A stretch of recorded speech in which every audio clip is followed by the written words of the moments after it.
So some tummy sticks for Sid, and we'll move them along to our Toronto Maple Leafs, who win the battle of the original six and improved to 3-1 on the season against the Montreal Canadiens in another Saturday night soiree, which was again so fun to watch these two teams go at it when they are playing really really well. And I mean, what can you say about Austin Matthews? I was talking to my dad yesterday, and I don't know if he's 100% there with me yet, but this is the greatest Leaf we've ever seen, with like not even close.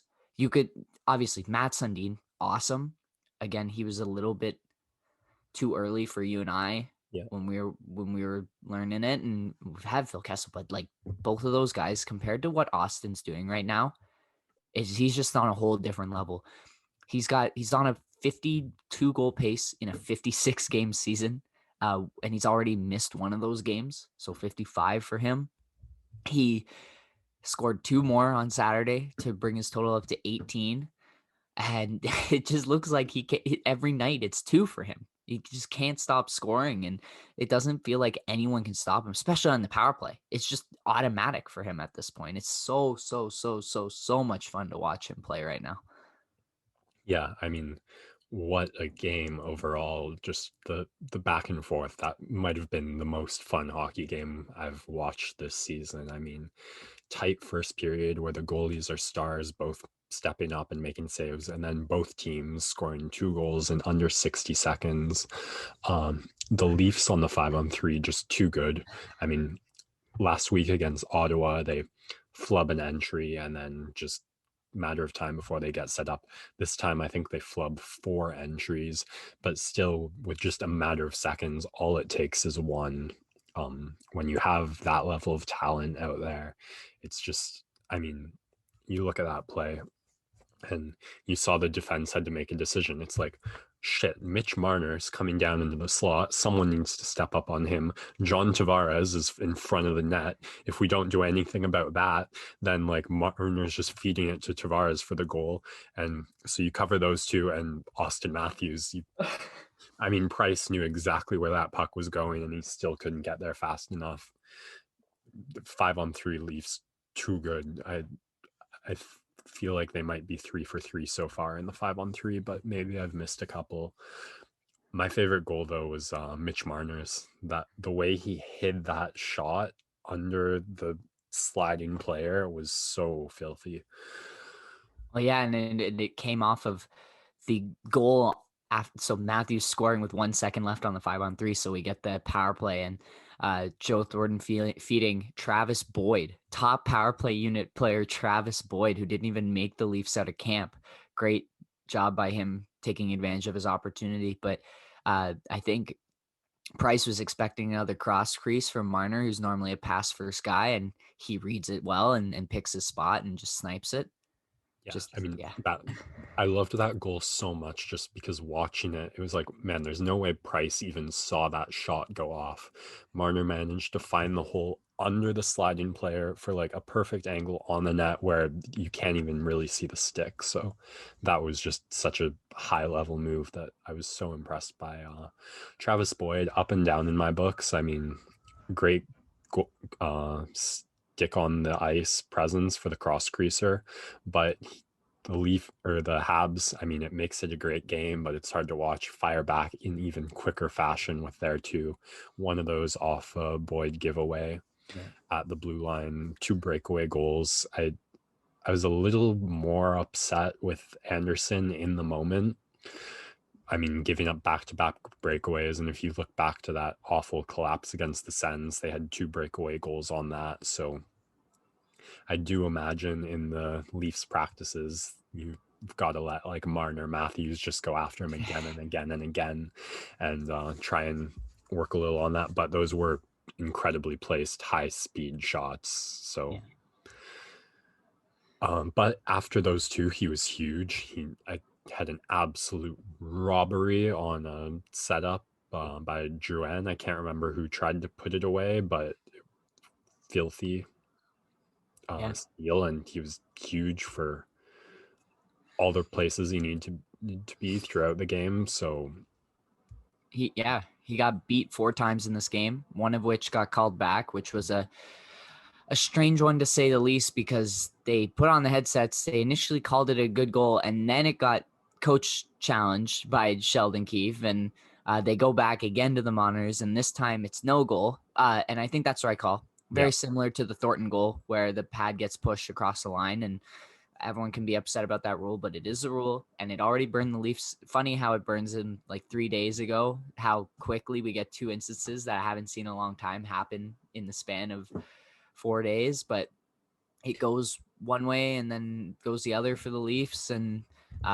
they get the right call. Just they need to continue to clean it up, because they had that issue with Columbus and Carolina a couple weeks ago with the video technician making a mistake and them calling the goal and then realizing they made a mistake, but they don't take back the goal. They just take away the penalty for the bad coach's challenge. It's a very, very weird thing by the NHL, and they need to get it figured out, because as a fan or as a new fan, if you don't know what's going on, it's going to make you less likely to enjoy the game.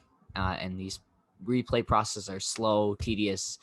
And so the reason we do it is to get the right call. And so if they're not even getting the right call, then they just got to take it out completely. Yeah, it was also bizarre how quickly they came to the right call the second time around. It just, like, there was some speculation that the replay booth just overruled the refs video replay, because it looked like the first time the refs went to the video. I don't know what they were looking for. In my eyes, it was pretty clearly that without Kokkinen's stick pushing Anderson back, that puck doesn't go in the net. So that's, and maybe like Keefe specifically challenged the call for goalie interference. So maybe it was like, once they just look at it through that one perspective, it's clear as day, but very bizarre. The last note I had on this game was I'm actually really liking Kerfoot on the second line. I still don't know how you fill the hole at third line center. Engvall's playing decently, but I think Kerfoot still fills that role a little better, but there's him and Nylander especially seem to be a little more on the same wavelength. I'm just seeing Nylander find Kerfoot a lot, and the break-ins, like when Nylander puts on Kerfoot's stick, it stays on the stick, and they're able to break into the offensive zone, which was a huge part of the second line's struggles. So it's looking good. I'm liking the role. I mean, Kerfoot kind of brings what you were looking for to that second line, that dog mentality, that willingness to forecheck. He's not probably Hyman or Mikheyev level fast, but still a pretty speedy player, and he has some goal scoring talent. So you've got to figure out what you're going to do with that third line center, but Kerfoot could be earning himself the permanent role on that second line if the play keeps up and just the passes keep connecting the way they have been, in a way they weren't with other players. I would say the way Simmons was playing before the injury, you give him a shot back on that second line when he's back. But I think Kerfoot, especially even more so than like the dog mentality determination, he's got a little bit of that nastiness that you don't like playing against. That is a good replacement for the just sheer toughness of Simmons. And that was like the top value he brought to that second line. And so even more so than Hyman, who Hyman's going to get in there, but he's not necessarily going to chip and give you an extra little slash or the just the nasty stuff that Kerfoot does. And I think it's a great compliment to Tavares and Nylander on that line for now. I think you might see Galchenyuk get a shot at third line center. I don't know.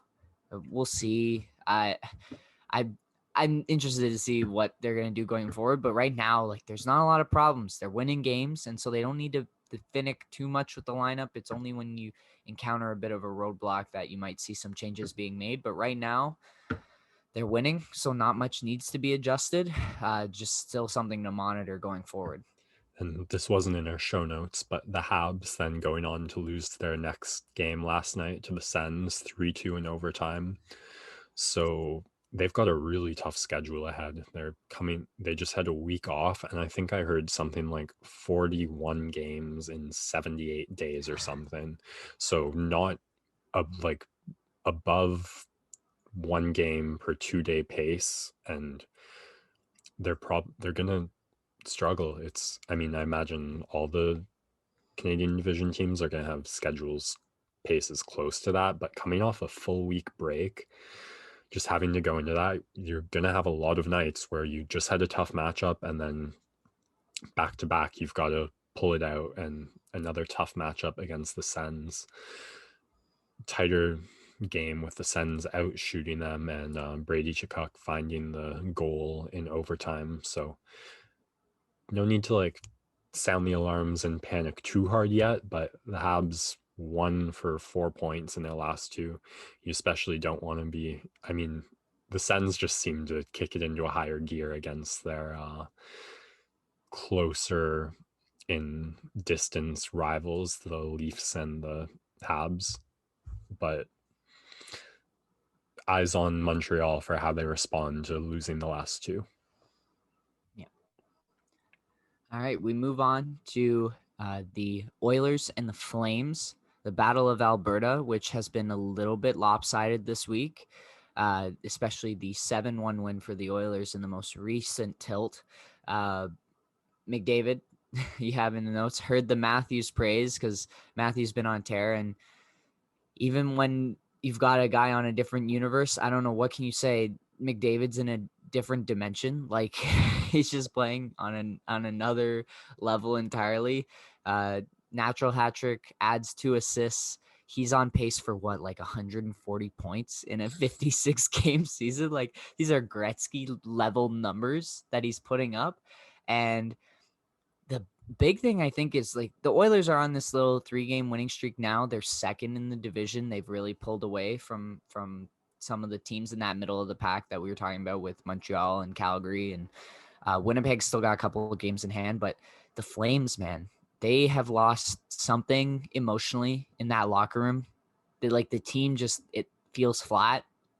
Matthew Tkachuk was interviewed and talked about how they really needed to come out in that game with fight because it's a really make or break game for them. And they come out and they get beat 7-1. Like Markstrom just has been playing as well as he can, but he just looks tired. Like he's playing a lot of games and getting a lot of shots thrown at him. And there's only so much you can do as a goaltender when you're just getting peppered constantly. And this Flames team, now they head here to Toronto for a couple of games with the Leafs. Of course, there's just no real break in the schedule for them.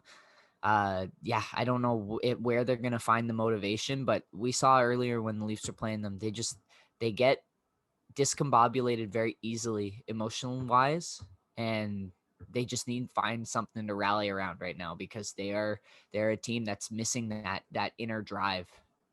Yeah, they had a chance down 2-0 early against the Oilers, and then this replay was a lot more muddled. There was a lot more going on, and it was a lot harder to track, but the NHL kind of making the reverse call of the Thornton Kokkinen no goals and count a Calgary goal with questionable levels of goalie interference. So 2-1, they have a chance to bounce back, and McDavid just scores not like the top cheese slickness of it, not like crazy dangles, but still one of the filthier goals that happened this week, just with beautiful puck handling, not sparing a glance at Markstrom, keeping the defense, keeping Markstrom, all eyes on the cross crease, and what can you say? I mean, Austin Matthews, the best goal scorer in the world right now, but Connor McDavid, the best player. The skating and the hands are just on such a different level from anything we've seen other than the prime Crosby we were talking about earlier. And I think this 7-1 game is not really a change in the way the Flames have been playing. It's just a change in Markstrom's ability to fill the Atlas role and carry the world on his shoulders. Similar levels of shots against, similar lacklusterness of the Calgary offense, but a lot of nights early in the season, Markstrom was able to keep it close and give Calgary a chance to win, which they were able to do their fair share of, and struggling a little now. You never know when that change is going to come, if a switch can be flipped, and momentum just seemingly can come out of nowhere. But the Leafs took 3 straight against Calgary before. The only team the Leafs haven't lost to, I think, yet so far, unless Winnipeg. So tough road ahead for Calgary, and I'm not complaining. No complaints. They sit right now. What is it? 6 points ahead of the Oilers, and with a game in hand, so could be 8 points ahead. Obviously, the Jets have some game in hand, so worst case scenario, they're 5 points ahead of second place, but that's a pretty big cushion compared to some of the other leagues in the other divisions. So sitting pretty right now and can't complain. We'll take one more break and come back for some tennis talk.